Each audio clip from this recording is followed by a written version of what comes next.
So hey everyone, welcome back to another quick and very interesting tutorial where in this quick tutorial I'm going to show you how you can turn your Python scripts into an executable file. We are going to use the PyInstaller in this case. So in order to do it, just simply open the command prompt by pressing CMD, or you can access it from anywhere. Now inside the command prompt, first of all type pip install PyInstaller. I'm not going to reinstall it because I've already have it.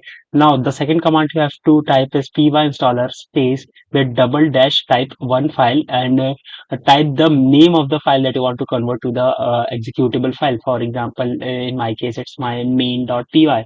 So just simply hit enter and you'll notice that will convert your script into an executable file, but you need to be connected to the internet for the same. Alright, so that's it for this tutorial. I hope this video will be helpful for you. Make sure to hit the like button and subscribe button for more such helpful and interesting tutorials. See you in the next one. Take care.